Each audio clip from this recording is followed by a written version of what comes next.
close that blouse. 3 words, flat voice, eyes still on the page. Daphne Flynn leaned a 1/4 inch deeper across the black marble desk and smiled. Am I breaking your concentration, Mr. Kang? For the first time in 2 years, he lifted his eyes. Daphne is black, 29, executive secretary on the 47th floor of Kang Dominion Group in Midtown Manhattan. Honey skin, long jet black hair, a wine-red bodycon dress cut to the sternum, stilettos that click loud on marble. Kang Dae-hyun, 37. The quiet one, Dawn of the Kang family. Black ink, koi tattoo coiled around the right side of his neck, tail curling behind the ear. Charcoal 3-piece suit, a face that does not move. The whole floor knows she's in love with him. Only the 2 of them pretend otherwise. For 2 years she fought it with mustard yellow, blood red, deep wine, hemlines higher, necklines lower. He answered with flat stares and silence, until the night she leaned across his desk and dared him to look. Han So-yeon, his chief of staff, watched it happen from the doorway and wrote one line in her portfolio. The Kang family bans any woman on the 47th floor, especially this one. But what Dae-hyun said to her 11 nights later broke something Daphne had spent her whole life building. Before starting the story, comment down below where you are watching from and what time it is there. If stories of karma, love, and hidden truths move you, leave a like, be sure to subscribe to the channel, and click join to become a member and help our channel. The espresso cup was already halfway to the edge of the black walnut desk when Daphne Flynn realized her hand was shaking. Not from fear, from something worse. From the 2-year drought of being noticed by the only man on the 47th floor who refused to look up. She set the porcelain down anyway, left side of the blotter, 2 inches from his right hand, exactly where he liked it. The crema was the color of melted caramel, the rim still warm against her fingertips. She let her thumb brush the saucer a half-second longer than necessary, and she felt the silence of the office press against her wine-red bodycon, like a second skin. Kang Dae-hyun did not look up. He never did. Not at 7:42 in the morning. Not when she walked the length of his office in stilettos that cracked against the marble like small gunshots. Not when her perfume, warm amber, jasmine, vanilla, mixed for her in a tiny apothecary on Mott Street, reached the edge of his desk 3 seconds before she did.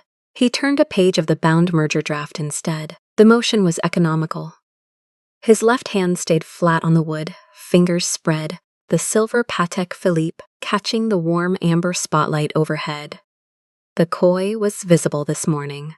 The collar of his white shirt sat open 1 button under the charcoal 3-piece, and the tail of the black ink koi curled out from behind his right ear, down along the cord of his neck, the body of the fish coiling toward the hollow of his throat.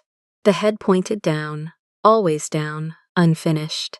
Daphne had spent 100 mornings memorizing the shape of it, without ever letting her gaze settle longer than a breath. She turned. Heels clicked across the polished black marble. The floor-to-ceiling windows behind him framed Midtown Manhattan in the cold blue of a Tuesday that had not decided yet whether it would commit to dawn, and the warm interior amber of the office threw her shadow long across the charcoal wall, long enough to touch the edge of the single white orchid on the credenza. Han So-yeon was waiting at the threshold of the antechamber. The chief of staff did not move when Daphne approached. She never moved unless it served.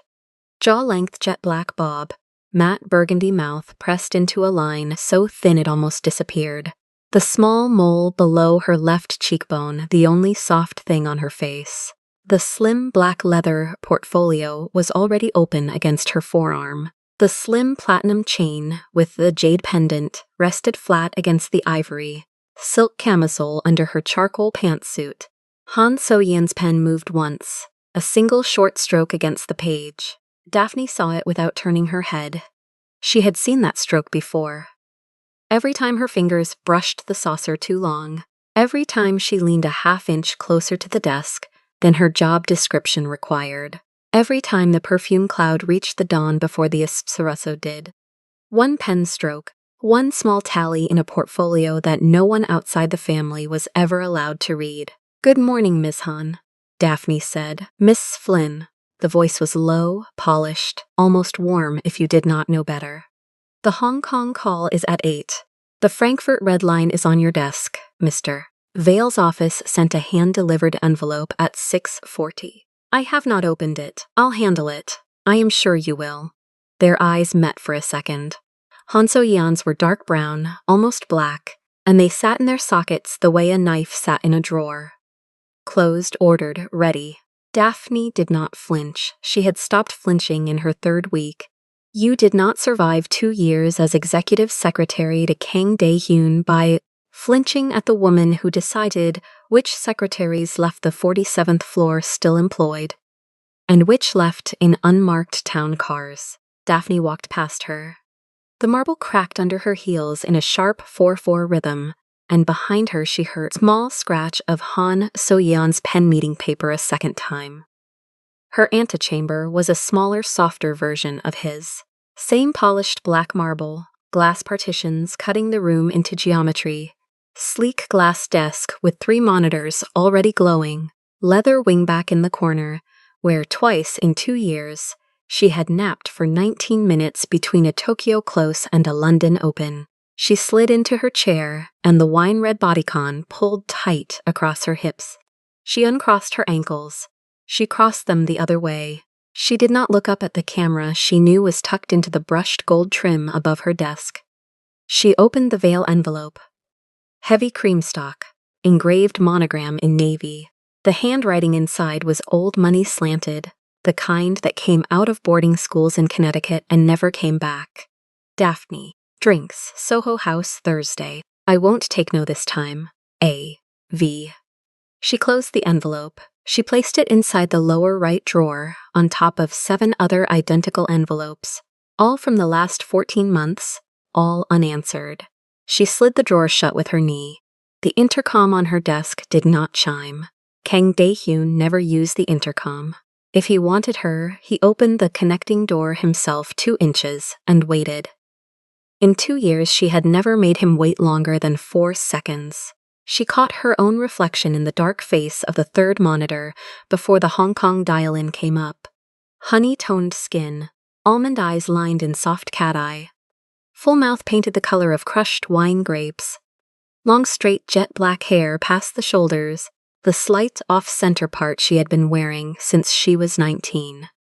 The thin gold chain at her throat, the hoop earrings, the slim gold watch on her left wrist, set 5 minutes fast because she could not afford to be 5 minutes late to anything that involved him. Her own voice very quiet inside her own head. He didn't look up, again, and under that lower, the voice she did not let out, and you still set the cup down with your thumb on the saucer. The Hong Kong dial-in chimed. She answered in 3 crisp syllables, and the wine-red bodycon and the trembling hand and the koi behind the ear and the small pen stroke of Han So-yeon all folded themselves back into the locked drawer behind her ribs, where she kept them during business hours. The morning went the way mornings on the 47th floor always went. The Frankfurt Red Line ran clean. The Hong Kong principal agreed to a half-point concession at 8:41. By 10, she had moved through the antechamber 3 times, and 3 times she had let her perfume drift across the seam of the connecting door, and 3 times Dae-hyun had not lifted his head from the page in front of him. Han So-yeon had moved through the antechamber twice. The portfolio had stayed in her hand. The pen had not moved again. At 10:56, Marisol Estevez slid through the outer glass door with 2 coffees and the controlled expression of a woman who had already decided what she was going to say. Marisol was Daphne's only real friend on the floor. Senior paralegal, 31, Dominican American, light bronze skin, big dark curly hair stacked into a high bun this morning, navy pencil skirt, patterned blouse tucked sharp, mid-heel pumps, oversized gold hoops.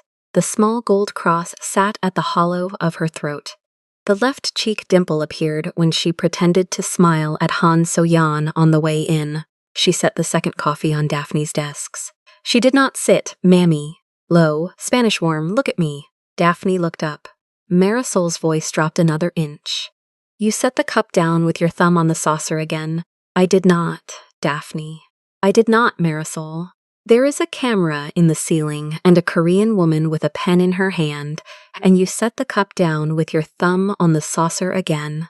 Marisol leaned a fraction closer. The dimple was gone. Han So-yeon wrote it down. I watched her wrist move from the copy room.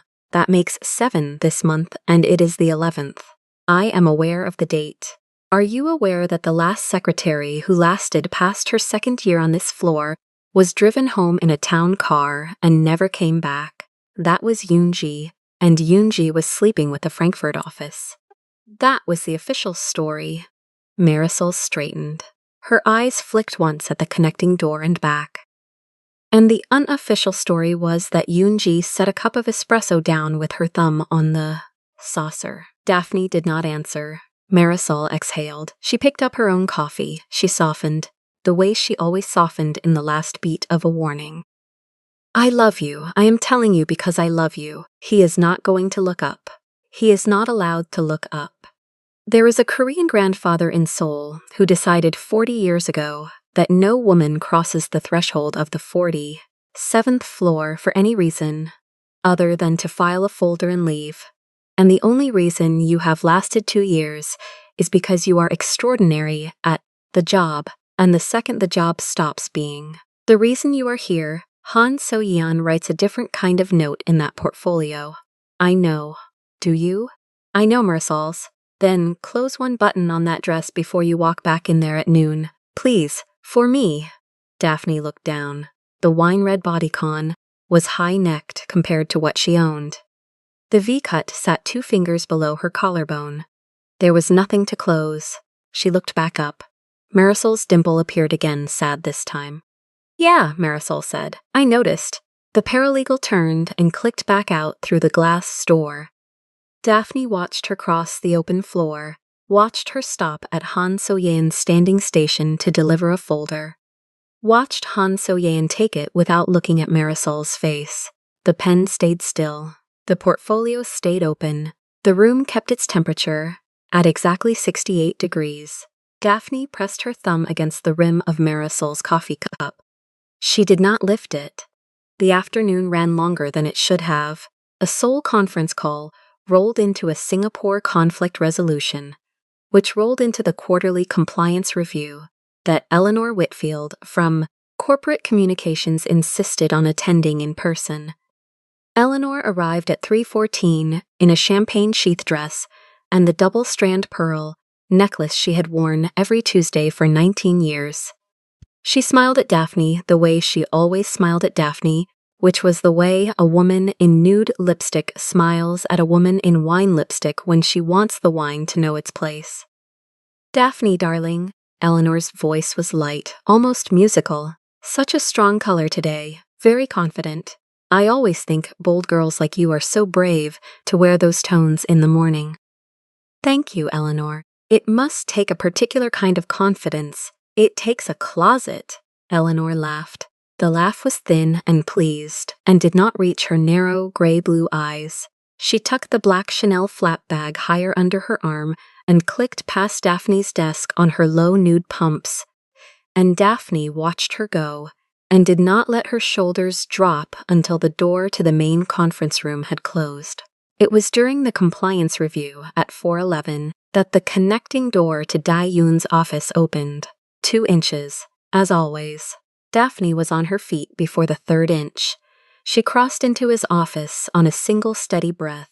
The wine-red bodycon caught the late afternoon light coming sideways off the Hudson, and her shadow swept long across the marble, and the air in the room was the warm, dry hush of a place where decisions worth 9 figures got made in single sentences. Dae-yoon was standing, back to her. One hand flat against the cold glass of the window, the other in the trouser pocket of the charcoal 3-piece. The koi was almost fully visible now from this angle. The turquoise had slipped a little against the back of his neck. The body of the fish coiled around the cord of his throat like a black silk ribbon. Someone had drawn there in ink that would never wash off. He did not turn. Veil, the single word filled the room. Daphne kept her voice even. His office sent an envelope at 6:40 this morning. It is in the lower drawer with the others. Unopened, opened read filed. He shifted his weight a quarter inch onto his left foot. The Patek Philippe caught the light. What did it say? Drinks, Soho House, Thursday and, sir, another pause. Outside, 23 floors below the window, a horn sounded once and was swallowed by the glass. Decline the meeting, he said. In writing, by Marisol, not by you. Yes, sir. And Miss Flynn, yes, sir. Do not be in the building Thursday after 6. She did not breathe for a count of 2. Then she did. Understood. He did not turn. The koi did not turn. The page on his desk did not turn. She stood there for the half second it took to confirm there was nothing else, and then she pivoted on her heel and walked back through the connecting door. And the marble took her steps up and gave them back to her doubled, and she closed the door behind her and pressed her palm flat against the warm wood for exactly 1 second before she let go. In her chair, in front of the 3 glowing monitors, she did not cry. She did not move. She sat very still, and she catalogued what had just happened, the way Han So-yeon catalogued small things in a black leather portfolio. He had used her name. He had used her name twice. He had told her, in the only language he was allowed to use inside this building, to be somewhere else when Adrian Vale came looking for her. She pressed her thumb against the saucer of Marisol's cold coffee. She held it there. She let herself feel for 9 seconds the small unbearable warmth of being protected by a man who would never, in this lifetime, in this building, in this family, allow himself to say the word protect out loud. Then she opened the Frankfurt Red Line. She fixed the comma on page 41. She moved on. She left the building at 6:53 that evening. Han So-yeon was still at her standing station. The portfolio was closed. The pen was capped. Han So-yeon did not look up as Daphne passed, and Daphne did not look at Han So-yeon, and the silence between them was the silence of 2 women who had agreed, without ever speaking the agreement aloud, that the war between them would not begin today. The lobby was cold. The doorman touched the brim of his cap. Outside, the November air on Park Avenue was sharp enough to bite the bare skin above the V of her dress, and the wine-red bodycon was suddenly, absurdly, not enough fabric for the city she was standing in. She walked 1 block before she let the heels of her stilettos slow. She turned at the corner of 52nd and Park, and she stood at the curb with her arm half lifted for a cab.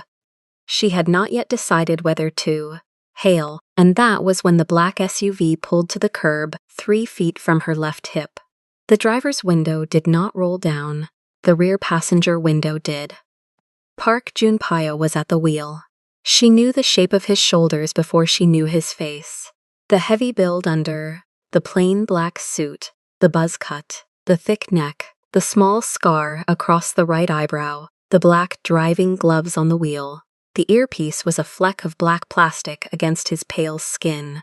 The incomplete black ink tattoo on the back of his right hand disappeared into the cuff of the white shirt as he adjusted his grip. The back seat was empty. The voice from the rear speaker was Han So-yeon's recorded. Calm, final. Miss Flynn. Mr. Kang has arranged transport for the remainder of the week. 6 p.m. pickup, this entrance. Effective immediately. The window rolled up. The SUV did not move. Daphne stood on the curb for a long second with her arm still half lifted, and the cab she had been going to hail rolled past her without slowing. She lowered her arm. She walked the 3 feet to the rear door. Junpyo did not look at her in the mirror. The door unlocked itself with a soft mechanical thunk.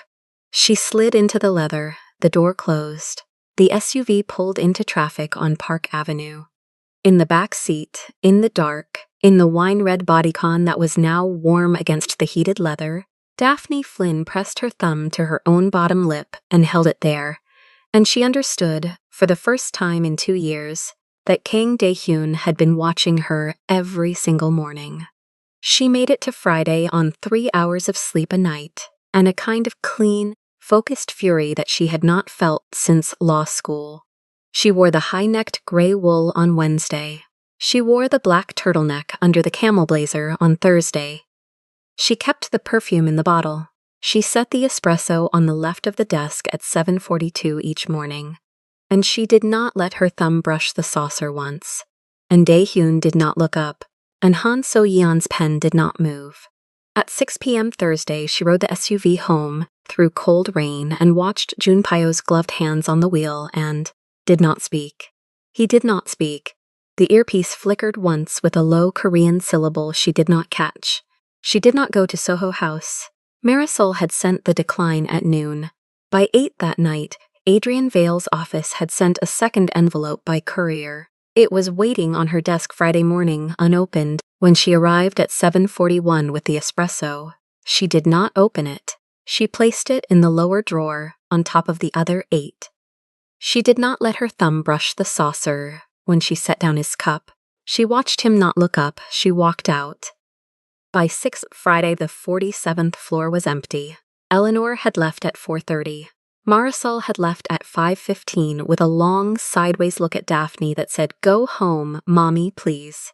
Han So-yeon had left at 5:52. The first time in 19 months that the chief of staff had walked out before the dawn. The portfolio went with her. The pen went with her. The small, careful tally of Daphne's sins went with her into the elevator, down 47 floors, into a Blacktown car, out of the building. The lights on the floor dimmed to their after-hours amber. At 9:14 p.m., Daph stood in the women's locker room, 3 doors down from her antechamber, and she looked at herself in the long mirror, and she made a decision that she had been refusing to make for 731 days. The mustard yellow wrap dress was at the back of her locker, sealed in a garment bag, the price tag still on.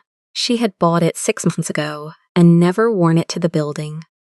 The neckline was cut to the sternum. The wrap closed with a thin self-tie at the left hip. The color was the warm yellow of a streetlight on wet pavement, and against her honey-toned skin, it did the one thing she had spent 2 years not letting a dress do in this building, which was to make her impossible to look away from. She took off the high-necked gray wool. She put on the mustard yellow. She let the wrap fall the way the wrap wanted to fall. She refreshed the wine lipstick. She put the perfume on the inside of both wrists and the hollow of her throat and the soft place just under the V of the neckline, where, if a man were leaning across a desk to read a document, the warm amber and jasmine and vanilla would reach him a full second before the words did. She looked at herself in the mirror. She said very quietly to the woman in the mustard yellow, "He told you not to be in this building Thursday after 6. He didn't say a word about Friday at 9:17. She walked out of the locker room. The heels of the stilettos cracked against the marble in the empty corridor, like 4 small gunshots a second. The light was on in his office. The door of the office was already half open. Dae-hyun had not closed it. He sat behind the black walnut desk with the same straight back, the same flat gaze on the page, the coy tail just visible above the open collar of his white shirt. The desk lamp threw a small amber circle on the document. Everything else in the room sat in low blue light from the city. Daphne stopped 2 steps inside. She did not lean. She did not arch. She held her tablet in front of her hips like a shield she had just remembered. She owned. "Mr. Kang, the Munhwa contracts are signed and scanned. I left the originals in the safe." He turned a page. "Thank you." She waited. He did not look up. She turned and walked out. She closed the door behind her with both hands so it would not slam. In the empty antechamber, she set the tablet on her desk, sat, and pressed her palms flat on the marble until they stopped shaking. The wine-red lipstick from Friday was gone. She had scrubbed it off in the elevator with a tissue and water. Her mouth in the reflection of the dark monitor looked younger than she was. He had said close that blouse. She had asked if she was breaking his concentration. He had lifted his eyes. That was all. Nothing else had happened. Nothing else needed to happen. The temperature in the room had moved 3 degrees in 2 seconds, and she had felt every degree on her skin. That was Friday. This was Monday morning. She had spent the weekend rehearsing being normal. By Tuesday, the floor knew something had shifted, but no one could name what. Daphne arrived at 7:40 in a charcoal pencil skirt and an emerald blouse buttoned one button higher than usual. The heels were still 10 centimeters, because she would not give the floor that satisfaction. She set the espresso on the left edge of his desk and did not let her fingers linger. Daehyun said good morning. He had not said good morning in 4 months, Han So-yeon noticed. She made a single mark in the black portfolio under her arm and walked into Dae-hyun's office 2 minutes later. The door closed. The conversation lasted 11 minutes. Daphne timed it on the wall clock without meaning to. When Han came out, she stopped at Daphne's desk and laid the portfolio down with the slow care of a woman setting down a knife. Her burgundy mouth did not smile. Miss Flynn, the 47th floor has rules that protect everyone who works on it, including you.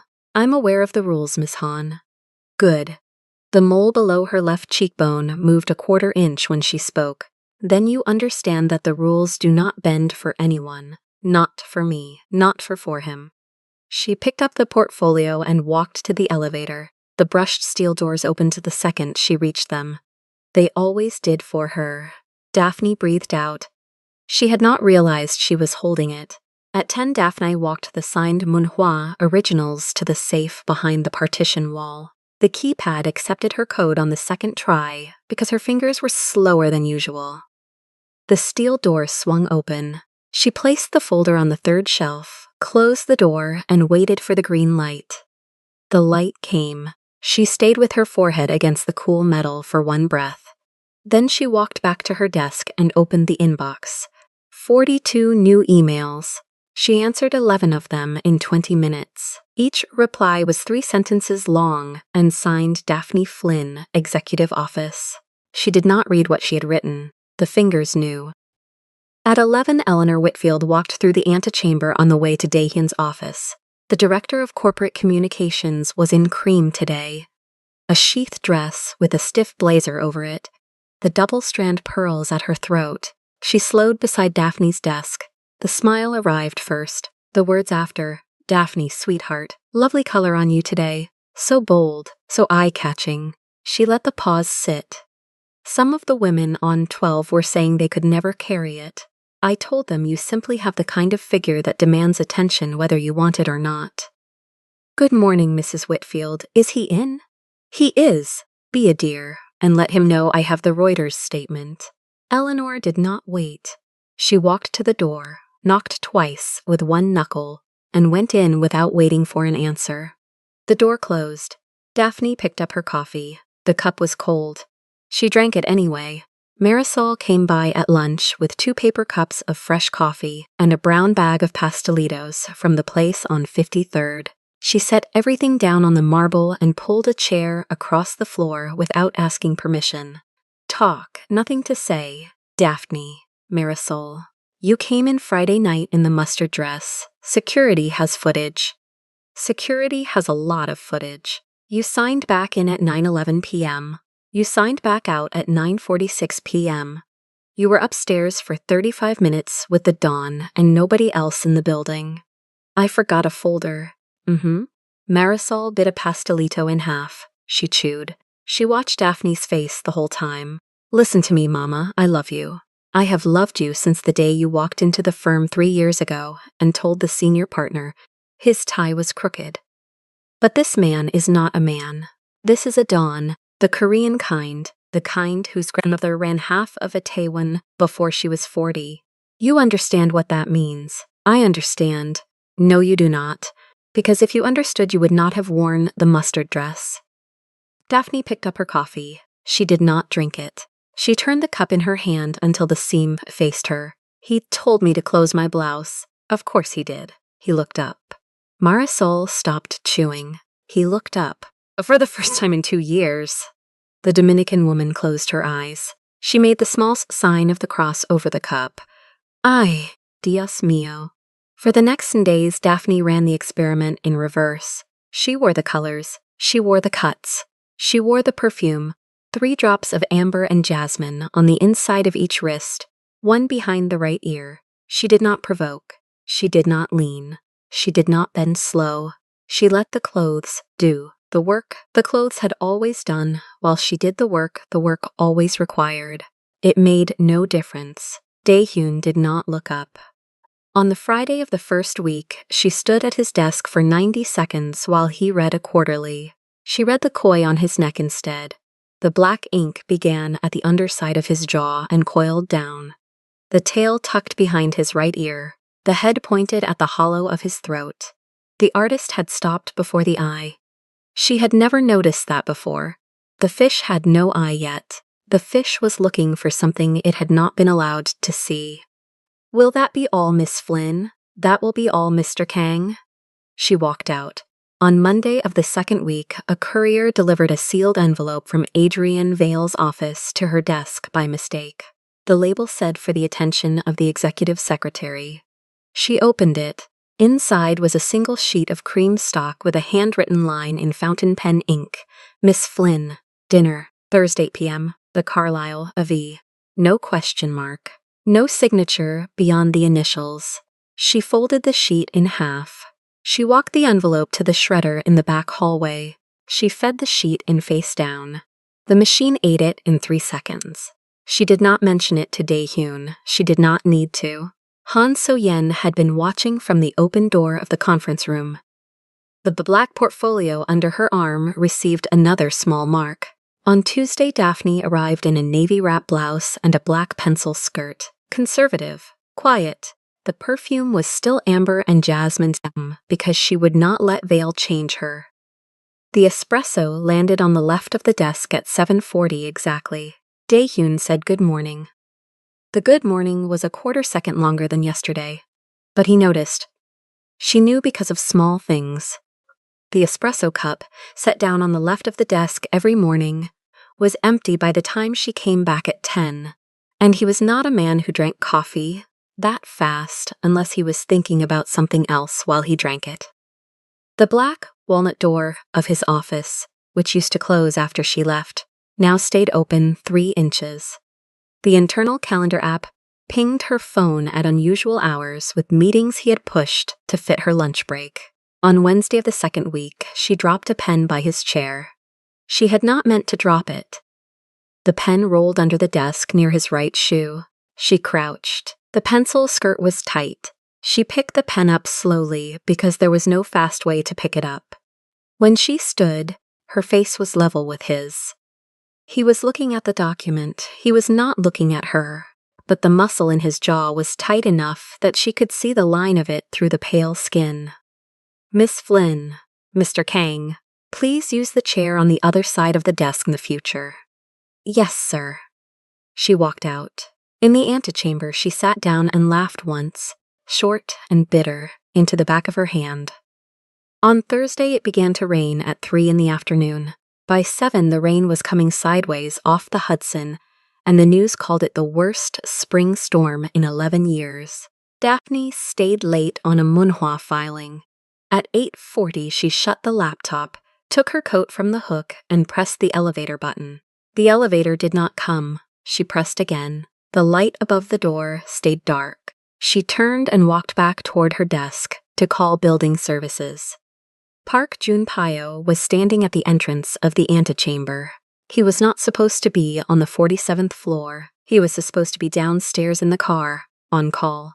"Mr. Park, Miss Flynn, the car is waiting downstairs. I take the subway, not tonight." He did not say it like a suggestion. He did not say it like a threat. He said it the way a man who drives a Don's car says everything. Flat, polite, final. The black driving gloves were on. The earpiece was in. His square face gave her nothing. Mr. Kang's instructions? Mr. Kang's instructions. The drive home took 40 minutes in the rain. The Maybach moved through the wet city like a long black animal that knew every block.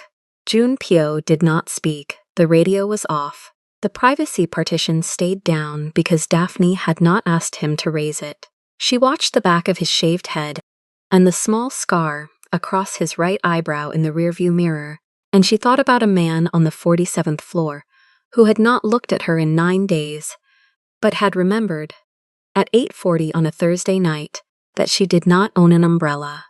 Junpyo stopped the car under the awning of her building on Bank Street. He got out first. He opened the umbrella. He held it over her head from the car door to the lobby door, so that not one drop touched her hair. He nodded once and walked back into the rain to the car. She stood in the lobby until the taillights of the Maybach turned the corner of Hudson Street. The doorman cleared his throat behind the desk. She nodded at him without looking. She rode the elevator up to the 4th floor with her coat folded over her arm, and the small smell of the leather seat of the car still on the fabric. Inside her apartment, Daphne dropped her coat on the floor of the entryway. She did not pick it up. She walked to the kitchen, took the bottle of soju from the freezer, poured 2 fingers into a juice glass, and drank it standing up at the counter. Then she sat on the kitchen floor with her back against the cabinets and stayed there for a long time. The indifference had never been indifference. It had been a wall. And the wall had a door, and the door had a name, and the name was something she could not say out loud yet, even to herself, in her own kitchen. The next morning she wore the deep red bodycon. She set the espresso on his desk. He said thank you. She said you're welcome. Nothing else happened. Everything else happened. 11 days after the mustard dress on a Wednesday at 8 in the evening, Han So-yeon left the building at 6:45 with the lawyers from the Munhwa side. Park Junpyo was downstairs with the car. The cleaning crew worked floors 30 through 45 and would not reach the 47th until after midnight. Daphne stayed because she had a stack of NDAs to verify before Thursday. At 8:03, Dae-hyun came out of his office. He did not have his jacket on. The white shirt was open at the second button. The coattail showed against his collarbone. He walked to her desk and stopped on the other side of the marble counter. Miss Flynn, Mr. Kang, come into my office, please. The please did something to the small bones at the base of her neck. She got up. She did not bring the tablet. She walked in. He closed the door behind her, not all the way, 3 inches as he had been doing for 9 days, but tonight he pushed it the rest of the way. The latch clicked. He did not sit behind the desk. He stood at the floor-to-ceiling window with his back to the city. The skyline behind him was a wall of cold white and amber points. Sit, please. She sat in the leather chair on the visitor side of the desk. She crossed her legs at the ankles, not at the knees. She put her hands flat on the armrests. She waited. He did not speak for almost a minute. Then he turned. 2 years and 3 months. Mr. Kang? 2 years and 3 months ago, you walked into this office for the first time. You wore a navy dress with a white collar, pearl earrings. Your hair was up. You shook my hand and told me you preferred to be called Daphne, not Ms. Flynn, when there was no one else in the room. She did not move. 6 months later, you started wearing red.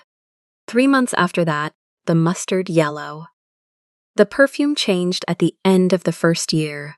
You switched from something with rose to something with amber. You started leaving the 3rd button of the silk blouses open in October. You started staying late on Thursdays in January. Mr. Kang, I noticed every dress, Miss Flynn, every perfume, every late report from the first morning. Her throat closed. She did not let it show in her face. Then why? It was not a question. She did not know what it was. Sit, he said again. Although she was already sitting, he walked to the desk. He did not sit. He put both hands flat on the black walnut and leaned a small degree toward her. The koi on the right side of his neck moved when the tendon moved. Because of what I am. Do you understand what I am? I understand. No, you understand the title. You do not understand the apparatus. The Kang family does not permit any woman on the 47th floor. Han So-yeon enforces that rule because that rule has kept 3 generations of this house alive. My grandfather buried 2 women. My father buried 1. The pattern is not coincidence. The pattern is method. The method is When a man at this level is known to want a woman, that woman becomes the cheapest leverage in any room she enters. They do not come for me, they come for her. Always for her, Mr. Kang. There is a man in this city who buried his wife in a lake outside Geneva because she made the mistake of holding her husband's hand at a Christie's auction. The husband ran a fund the Kang family had refused to partner with. The wife had nothing to do with anything. She was the cheapest door. They went through her. Do you hear me, Miss Flynn? I hear you. Adrian Vale already knows your name. That stopped her. She had filed paperwork for Vale's fund for 6 months. He had nodded at her in the hallway. He had not spoken her name out loud in her presence. He asked for you at the Hartwell dinner. By name, he thought I had stepped to the bar. Han So-yeon was at the next table. She wrote it down. She felt the chair under her. She felt the marble under the chair. The world was very small and very specific. So you said nothing. I said nothing for 2 years and 3 months. I planned to say nothing for 2 more. I was good at it, I was. He stopped. The hands on the desk pressed harder. The platinum pinky ring caught the lamplight. I was good at it until the mustard dress. She did not breathe. Miss Flynn, Daphne. The name in his mouth. You wear desire like a shield. Every dress is a wall. Every neckline is a moat. You are using your body to keep the world from seeing how much of yourself you have already given to a man who has not had the courage to claim you in public. He straightened. He took 1 step back from the desk. Stop, please. You deserve a man brave enough to want you out loud, not a man who watches you from across a room and pays his driver to keep you dry. The wine in her throat was the soju from the night before. It was not there. It was the memory of it. She stood. She did not know when she had decided to stand. The leather chair sighed behind her. Mr. Kang? Yes. May I leave? Yes.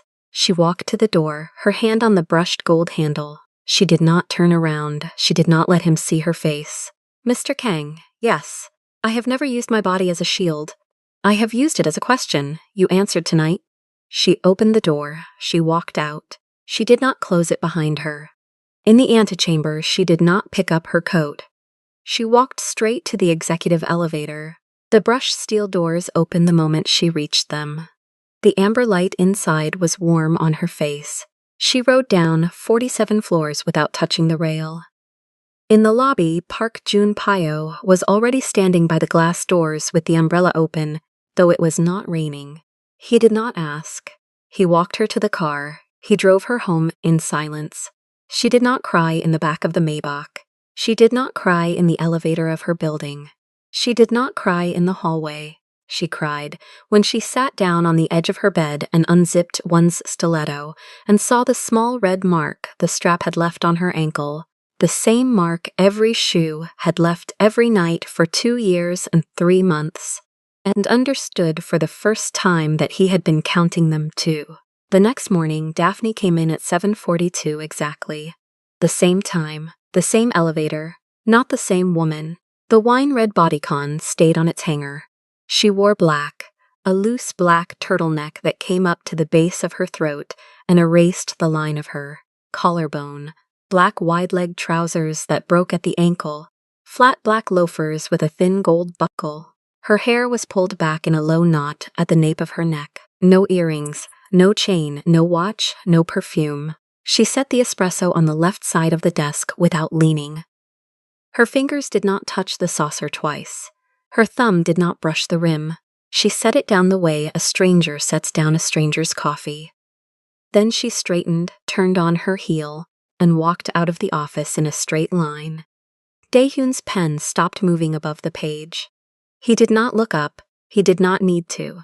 He had been listening for the click of stilettos for 2 years and 3 months, and what he heard this morning was the soft slap of a flat sole on marble. And the sound was wrong in a way that made the back of his neck go cold. In the antechamber, Han So-yeon raised her eyes from the leather portfolio. She watched Daphne sit down at the sleek desk with the 3 monitors. She watched Daphne open the first email of the day, with both hands folded neatly on the keyboard. She watched the way Daphne kept her chin level and her shoulders square and her mouth in a flat line. Han So-yin closed the portfolio. She did not write anything. This was new. By Friday of that first week, the whole 47th floor knew something had broken. Nobody said it. Nobody had to. The two junior analysts who shared the corner cubicle stopped trading the morning glance they always traded when Daphne walked past. The legal team stopped lingering by the printer at 8:15. Eleanor Whitfield, from Corporate Communications, came up from 42 on Wednesday to drop off a folder she could have emailed, and when she saw Daphne in the black turtleneck, she smiled the smile. She smiled at funerals and went back to the elevator without saying a word. The amber spotlights still warmed the marble. The orchid on the desk still bloomed. The Manhattan blue hour still bled through the floor-to-ceiling windows at the end of every shift. But the floor was wrong quiet, and everyone felt it, and nobody named it. The second week, Daphne went lower. Charcoal gray trousers, a buttoned ivory blouse to the throat, a boxy blazer that hid the line of her waist. She walked with her arms close to her sides. She kept the reports in a slim folder pressed to her chest. She stopped, passing behind his chair. She delivered the documents to the corner of his desk, the corner farthest from his right hand, and she left before he reached for them. He noticed. He did not say so. On Tuesday of the second week, he asked her for the quarterly projections at 4 in the afternoon. She brought them at 4:06. She placed them on the far corner. She turned to leave. He said her name, low, Daphne. She stopped at the door. She did not turn around. Yes, Mr. Kang. The Mr. Kang landed in the room like a small flat stone on water. 2 years of yes, just yes, and now this, Mr. Kang. The 2 syllables put a wall of glass between his desk and her back. He looked at the line of her shoulders under the boxy blazer. He looked at the low knot of hair at the nape of her neck. He looked at the place where the gold chain used to rest and was no longer resting. That's all, he said.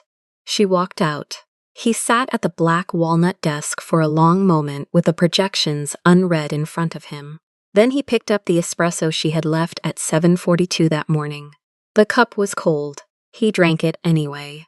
He set it back down on the saucer without looking, and the porcelain clicked too hard, and a small splash of cold espresso jumped onto the white margin of the projections and bloomed there like a brown stain.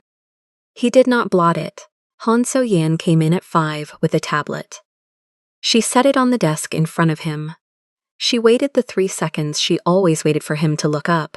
He did not look up. She waited 2 more seconds. She set her hand flat on the tablet to draw his eye.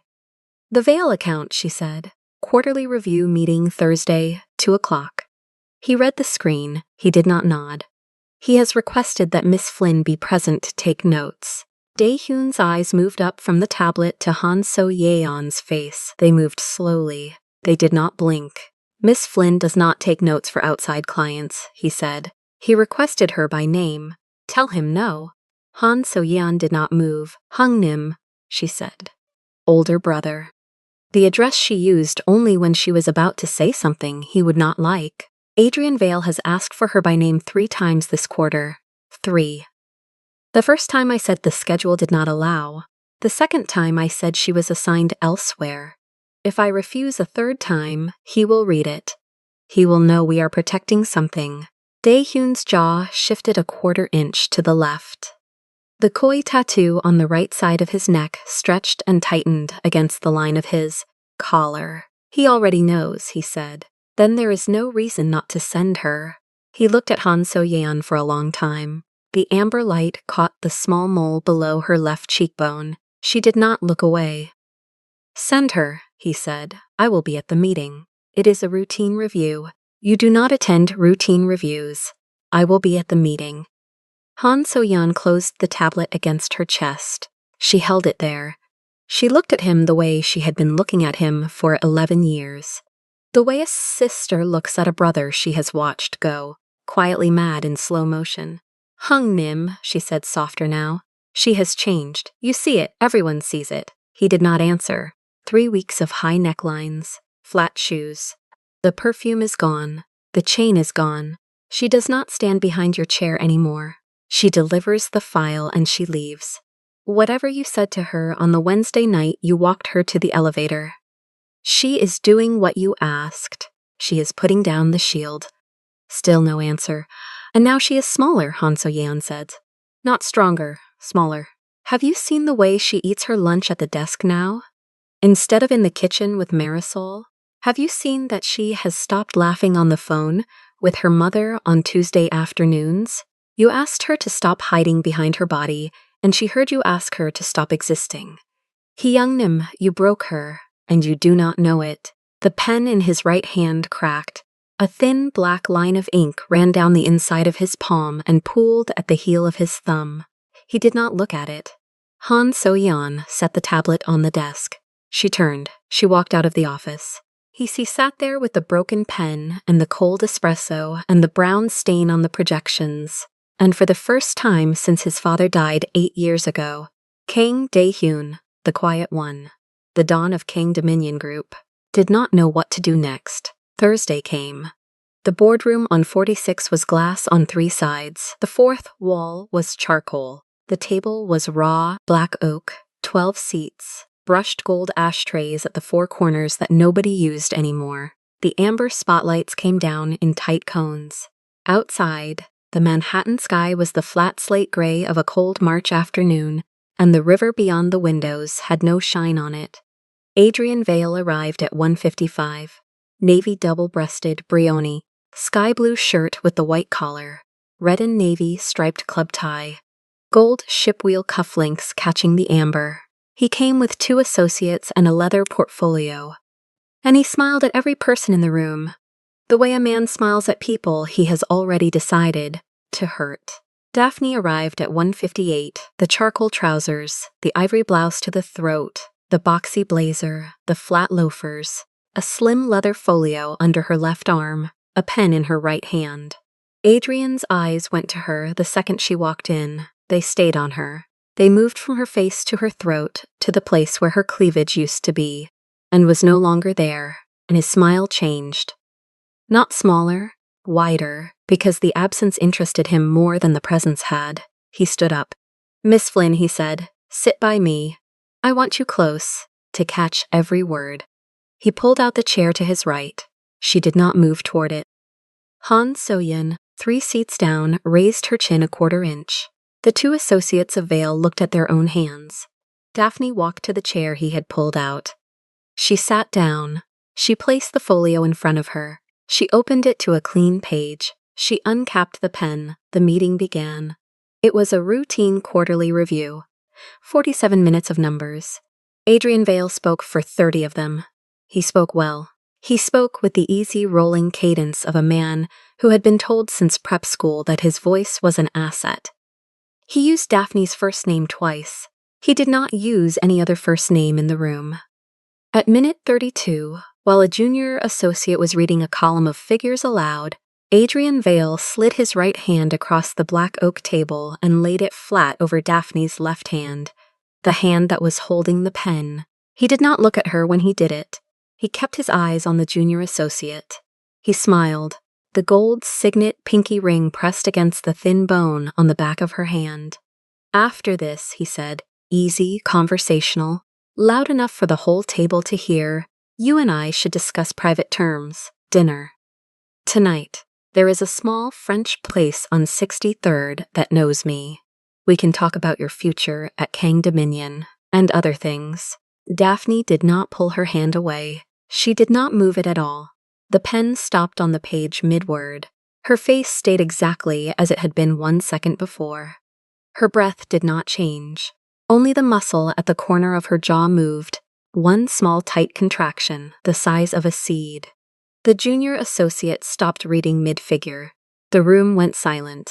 At the far end of the table, in the chair he had taken at 1:56 without a word, Kang Dae-hyun set down the page he had been holding.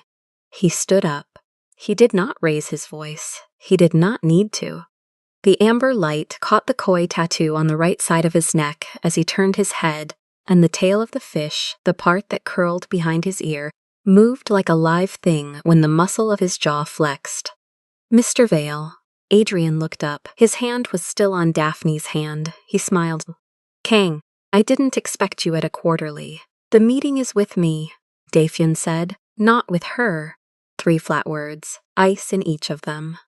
The temperature of the boardroom dropped a measurable amount, and the junior associate, who had been there 4 months and had never seen the dawn angry, felt his own throat close. Adrian held the smile. He did not move his hand off of Daphne's. With respect, Kang. I was speaking to your secretary about a private matter. There is no private matter between you and her. I think Miss Flynn can answer for herself. Daehyun's eyes moved for 1 second only to the back of Daphne's left hand, to the gold signet ring pressing into the bone. He looked at it, the way a butcher looks at a line on meat. Then he looked back at Adrian. The meeting, he said again, slower this time, is with me. Adrian Vale held the look for 3 seconds. Then he laughed, short and dry, the kind of laugh a man uses to pretend he has chosen to retreat. He lifted his hand off of Daphne's. He spread his fingers, palm up, in a small theatrical gesture of surrender. Of course, he said. Of course, my mistake. He sat back. He uncapped his own pen. He turned a page in his portfolio. The smile he wore now was thinner. The amber light caught the small, thin scar above his right eyebrow. The meeting continued. Daphne did not look up from the page once. The pen in her right hand started moving again. The page filled with neat, slanted, even letters. Her face stayed flat, her breath stayed slow. Only Han So-yeon, 3 seats down, saw the single drop of blood on the inside of Daphne's left palm, where her own thumbnail had broken the skin, without her noticing.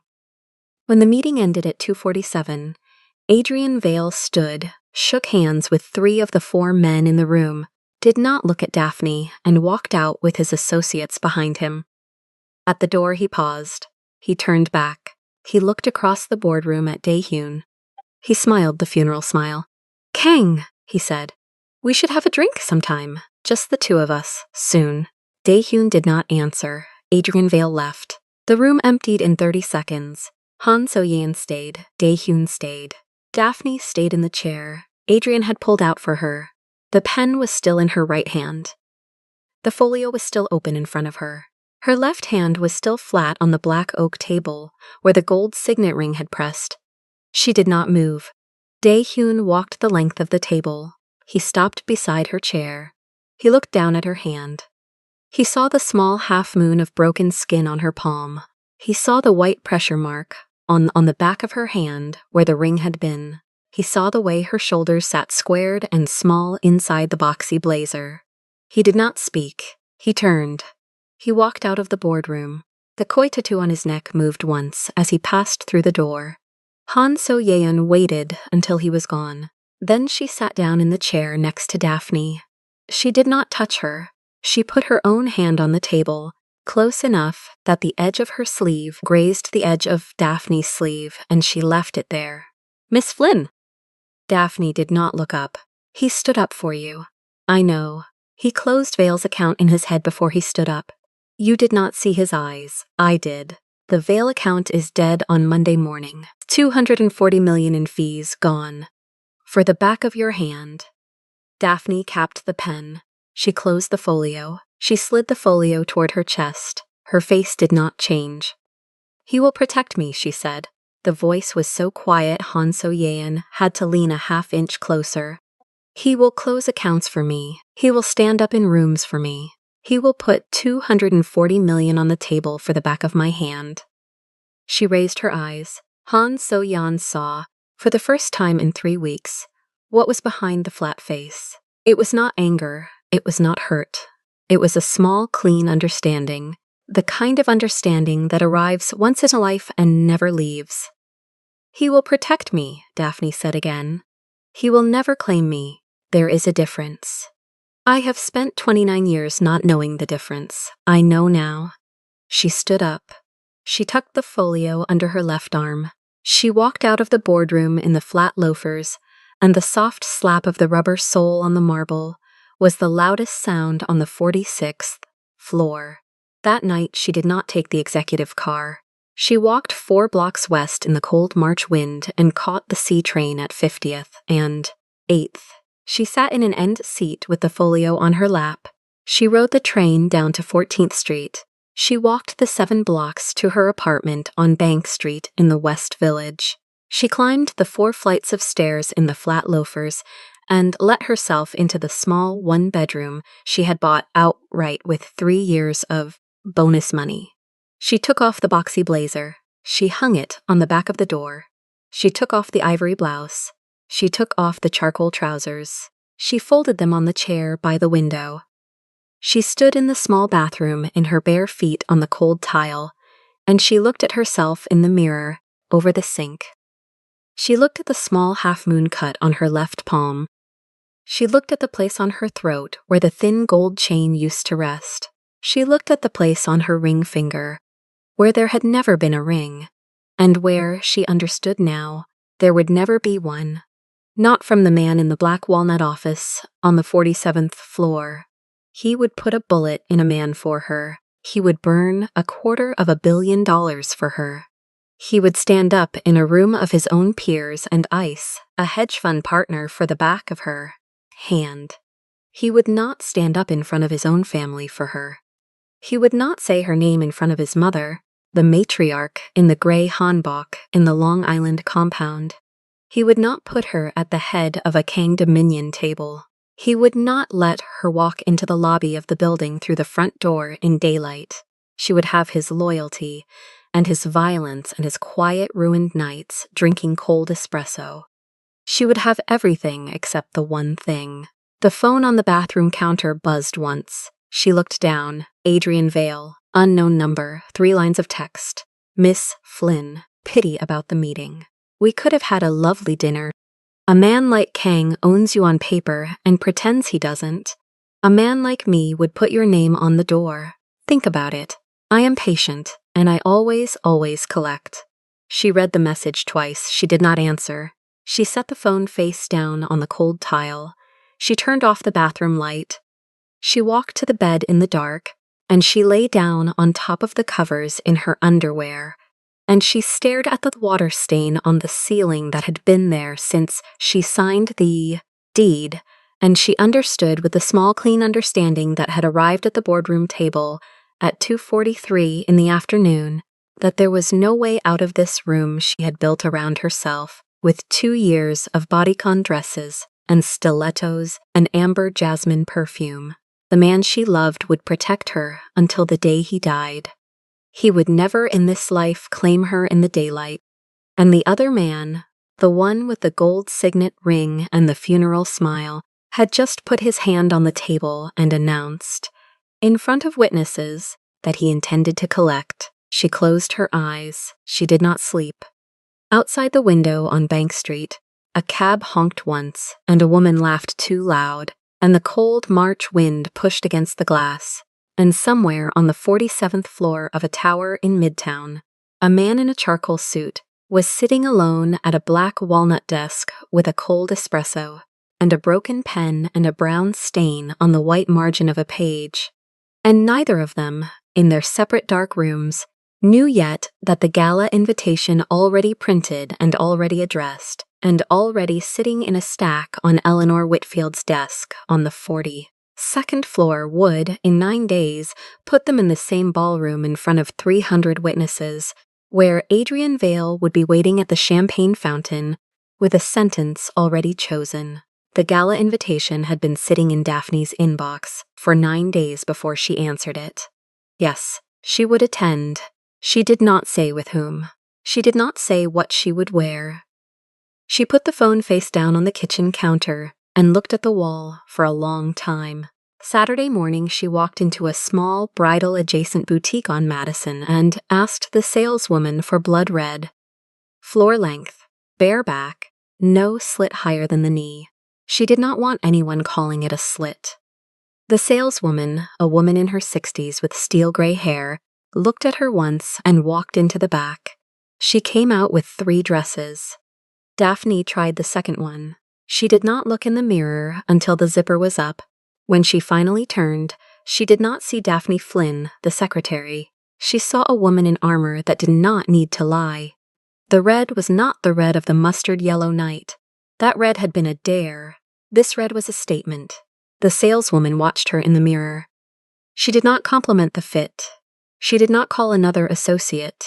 She walked around Daphne in a slow circle, adjusted the strap at the left shoulder by 1/2 centimeter, and stepped back. "This dress," she said, "is not for a man." Daphne met her eyes in the glass. "It is for the room." Daphne nodded once. She paid in cash. The bills were old and folded from the envelope at the bottom of her dresser. The envelope she had been adding to for 6 years against a day she had not been able to name. She walked the dress home in a long garment bag held above the sidewalk like she was carrying a flag. Sunday she did her own hair. She pulled it up off the neck, twisted it tight, anchored it with 2 long pins. She practiced walking in the dress in her living room until the click of the heels matched the cadence of her breath. She told no one, not even Marisol. Monday in the office, she wore flats and a navy turtleneck. Dae-Yoon looked at her once across the floor and did not look again. Han So-yeon walked past her desk twice. The second time her pen paused above the portfolio. She did not write anything down. Wednesday, Adrian Vale's office called twice. Daphne let both calls roll to the system. The second message was 12 seconds of breathing and then a click. Thursday, she stopped at the desk of the floor receptionist, an older Filipina woman named Lourdes who had watched everyone walk past her for 11 years. "Lourdes," Daphne said, "if something happens to me on Friday, you'll know what to do." Lourdes did not blink. "I always know what to do." Daphne placed a small white envelope on the corner of the counter where Lourdes kept the visitor log. Lourdes did not look at it. She slid it under the log book with 2 fingers without breaking eye contact. Inside the envelope were 3 pages, a list of names, a list of accounts, a short letter addressed to Han So-yeon. Daphne had typed it on Wednesday night and proofread it twice. She had told herself she was preparing for the worst. She had also, somewhere underneath, been preparing for the best. Thursday night, she did not sleep. She lay on her back in the dark and counted the slats of the blinds and listened to a car alarm 2 streets over. At 3 a.m., she got up and drank a glass of water at the kitchen counter and looked at the dress hanging on the back of the closet door, red against white painted wood. She did not turn on the light. Friday at 7 p.m., Daphne stood in front of her bathroom mirror and put on the garnet earrings her grandmother had left her. They sat just below the lobes, dark as old wine. She set the red lipstick across her mouth in 2 strokes. She did not blot. She did not soften it. The car arrived at 7:40, not Junpyo, a Blacktown car she had ordered herself. She did not want a Kang vehicle. She did not want to arrive as anyone's anything. The ballroom on the 40th floor of the plaza was already humming when she stepped through the doors. 300 guests. Crystal chandeliers throwing light against champagne marble. Deep wine velvet drapes pulled back from windows that held the whole Upper East Side. The string quartet had started St. Saëns. The smell of lilies thickened the air. She walked in alone. The doorman at the inner entrance opened his mouth to announce her, and then did not. He had been told no name had been registered. He stepped aside. The first person to see her was a junior associate from legal who forgot the sentence he was speaking. The second was a wife of a board member who turned her head so fast her diamond earring caught the chandelier and threw a small white spark across the marble. By the time Daphne reached the champagne fountain, the room had already shifted its weight toward her like a tide. She did not look for him. She did not need to. She knew where Dae-Yoon was the way she knew where her own heartbeat was. She took a flute from the silver tray. She turned a 1/4 inch. Adrian Vale was already moving toward her. He had Eleanor Whitfield 1/2 a step behind him. Eleanor in her cream sheath, pearls double strand, the smile she used on women she planned to bury. Adrian's navy double-breasted brioni was a shade darker tonight. The red and navy striped tie was knotted tight. He had a flute in his left hand. The right hand was free. "Gentlemen," he said. His voice carried He had practiced it carrying, "Gentlemen, come closer, come closer. Allow me to introduce someone." Heads turned. Conversations broke at the edges. The quartet kept playing. The cellist looked up once and then back down. Adrian put his free hand on the small of Daphne's back, not touching the dress, hovering, close enough to claim. "Meet Miss Flynn," he said. "Daphne Flynn." He turned her gently by the shoulders to face the gathering crowd. Too pretty to be taken seriously, too bold to be respected. Kang Dominion's most decorative file clerk. Someone laughed, a short laugh, the kind of laugh that stops itself halfway because the person realized too late they were the only one laughing. Eleanor Whitfield's mouth lifted at the corners. She turned a quarter inch toward the women behind her, the wives of the senior partners, as if inviting them to share the joke. Two of them looked at the floor. One of them, a woman in her 70s, named Catherine Aldridge, who had outlived 3 husbands and a board chair, did not. Catherine Aldridge looked directly at Daphne. She did not smile. She nodded. Daphne did not move. She did not lower the flute. She did not lift her chin in the showy way the dress invited. She held very still. The heat that rose in her chest she sent down into her feet and through the marble. She did not have to do anything else. Across the room a single set of footsteps started. The footsteps were not hurried. They were not loud. They were measured, and they covered ground the way an idea covers a page. The crowd parted for them before the crowd understood it was parting. Kang Dae-hyun in a midnight blue, 3-piece, white shirt open one button at the collar.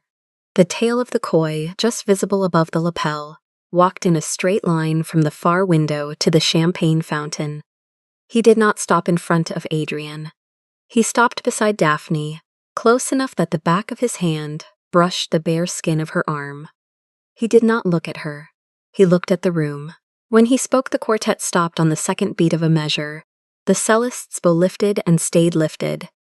"Daphne Flynn," Dae-hyun said. His voice was not loud. It did not need to be. "Has never been just my secretary." 300 people did not breathe. "She is the reason this floor functions." He let it sit. He let the marble carry it. "If all you saw was her body," he said, "the failure is yours, not hers. Mine, for letting you believe there was nothing else to see."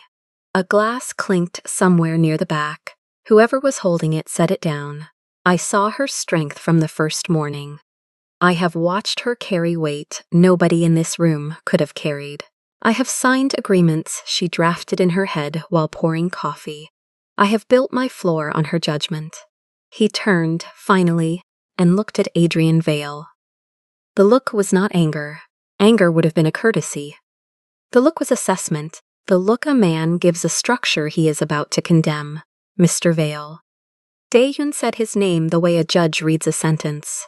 "Your account closes Monday, 9 a.m. The transfer paperwork is already on Ms. Whitfield's desk. She has not seen it yet. She will see it tonight." Eleanor Whitfield's mouth did not move. The smile that had lifted at the corners stayed lifted. It now looked painted on. "Your firm will not bid on Dominion business again. Your partners will be informed of the reason in writing tomorrow. The reason will be exact. I do not protect men who insult my staff in public to compensate for what they cannot do in private." Adrian opened his mouth. Dae-hyun lifted one finger. Not high, just enough. Adrian's mouth closed. "Do not speak now. Anything you say tonight will be added to the letter." He turned to Daphne. He offered his left arm, the koi tail just visible above his collar, the right hand free, palm down near his hip, ready. "Miss Flynn." His voice softened by a quarter. "Shall we?" Daphne set the untouched champagne on the silver tray. She did not look at Adrian. She did not look at Eleanor. She placed her hand on the inside of Dae-hyun's elbow. The fabric of the suit was warm. They walked toward the doors together. 300 people watched them walk. The string quartet started again at a measure they had never reached. Han So-yeon stood near the south column with her portfolio at her side. As Daphne passed, Han So-yeon inclined her head half an inch. It was the first time in 2 years she had acknowledged Daphne's existence in public. In the corridor outside the ballroom, the noise dropped. Their heels and his Oxfords made the only sound on the marble.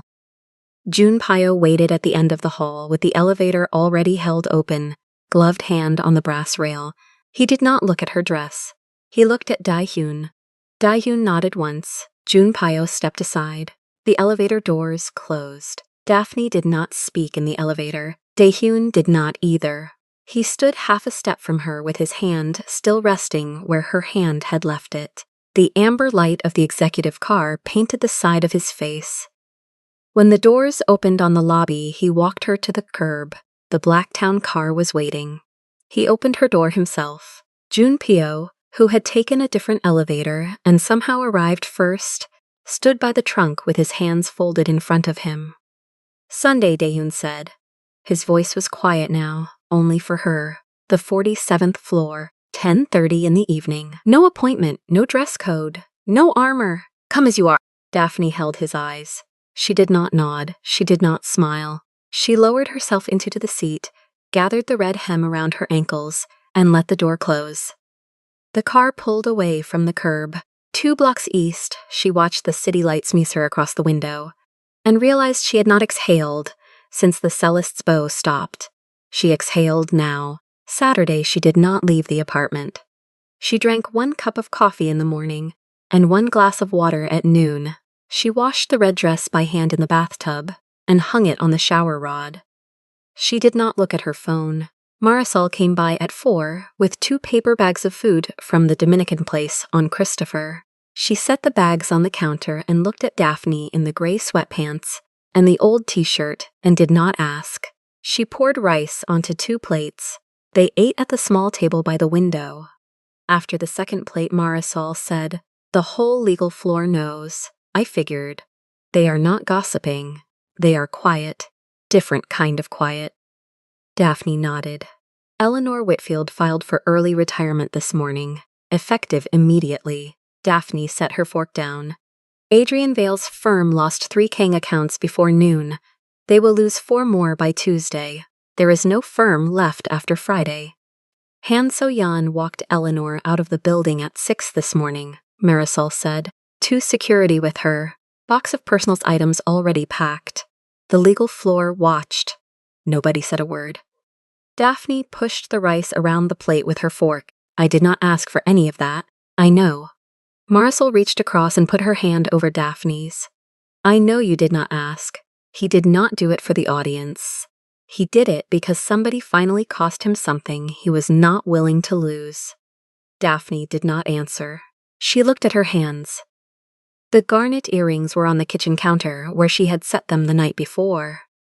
They looked smaller in daylight. Marisol stood up. She carried the plates to the sink. She ran the water over them and did not say anything for a long minute. "Whatever happens on Sunday," she said with her back still to Daphne. "You are not the secretary who put coffee on his desk for 2 years. That woman did her job. She did it with grace. She does not owe him the next move. You do not owe him anything. I know. Good." Marisol dried her hands on a dish towel. She came back to the table and put both palms flat on the wood. "But if you want it, if you decide you want it, walk in like you walked into that ballroom, without asking permission." Daphne nodded once. Sunday morning, she pulled on jeans, dark wash, slightly faded at the knees, a cream cable knit sweater she had bought on sale 2 winters ago and never worn to the office, flat brown ankle boots, a small silver chain at her throat instead of the gold. She washed her face. She put on chapstick instead of lipstick. She let her hair dry on its own. It fell loose and slightly wavy past her shoulders. She looked in the mirror once. She did not recognize herself. That was the point. The lobby of Kang Dominion was empty on Sunday at 10:30 p.m. The Filipina receptionist was gone. The single security guard at the desk looked up, recognized her, looked at her clothes, looked at her face, and pressed the elevator call button without speaking. The ride to the 47th floor took 32 seconds. She counted them. The doors opened on the dark antechamber. The orchid was still on her desk. The leather wingback was empty. The frosted glass partition to Daehun's office glowed amber from inside. She walked across the marble. Her boots made almost no sound.